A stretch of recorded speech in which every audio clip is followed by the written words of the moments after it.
Hello friends, welcome to channel. நம்ம project இருந்துச்சுன்னா பூந்தமல்லி கிட்ட டைல்ஸ் மிஸ் வச்சு டைல்ஸ் ஆல்ரெடி ரீப்ளேஸ் பண்ணிட்டாங்க 2 பாத்ரூம். அது எப்பாச்சும் மட்டும் போடணும்னு சொல்லியிருந்தாங்க. தெரியாமல் ஃபேஸ் வச்சுட்டு டைல்ஸ் மிஸ் க்ளீன் பண்ணி கொடுத்துட்டு போயிட்டாங்க. அடுத்த நாள் நான் போட ஆரம்பிச்சிடும். ஸோ ஃபோட்டோ அனுப்பிச்சாங்க. அப்போயே நான் சொல்லிட்டோம், ஒரு பாத்ரூம்க்கு வந்து 1.5 கிலோ மெட்டீரியல் பிடிக்கும். ஸோ 2 பாத்ரூம் 3 கிலோ தேவைப்படுதுன்னா அவனும் சரின்ட்டாங்க. So 3 kilo material 3000 plus 2 bathroom labour 2000 ஆகணும். மொத்தம் 5000 ஆச்சு. ஓகேங்களா? பூந்தமல்லி கிட்ட. ஸோ நானும் கொண்டு ஒர்க் பண்ண ஸ்டார்ட் பண்ணிட்டோம். இங்கே பார்த்தீங்கன்னா உங்களுக்கு தெரியும், அவ்வளோ அழகாக இருக்கும் பார்த்துருக்குது. ஸோ அதனால தான் நான் எல்லாத்துக்குமே ரெக்கமெண்ட் பண்ணுறது, புதுசாக யாரும் வீடு கட்டுறீங்கன்னா ப்ளீஸ் 3mm 2mm ஃபேஸர் வச்சு போடுங்க. ஓகேங்களா? இல்லை ரீப்ளேஸ் பண்ணாலும் ஃபேஸர் வச்சுட்டு போட்டுருங்க. அப்போ நீங்கள் வாட்டர் ப்ரூஃபிங் ரவுட்டிங் பண்ணிங்கன்னா உங்களுக்கு பார்த்துறதுக்கும் அவ்வளோ அழகாக இருக்கும். உங்களுக்கு அந்த லீக்கேஜ் இஷ்யூ ஃப்யூச்சரில் வராது.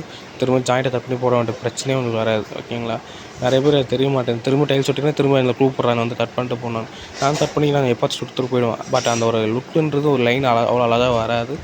ஸோ அதனால் யாருன்னா சென்னையில் ப்ளீஸ் பண்ணுற மாதிரி தான் புது வீட்டுக்கு எப்பாச்சும் போட்டதுங்களா இருந்தால் கண்டிப்பாக கூப்பிட்டு பண்ணுங்கள். இல்லைன்னா ப்ளீஸ் எங்களை கான்டாக்ட் பண்ணுங்கள். நாங்கள் வந்து பண்ணுறோம். இல்லை நிறைய பேர் வந்து 3000 4000 மெட்டீரியல் புது பாத்ரூம் செலவாகுதுன்னு யோசிக்கிறாங்க. பின்னாடி வந்து பழைய பாத்ரூம் கட் பண்ணிட்டு போகிறதுக்கு ஒரு 6000 செலவாகிடுது.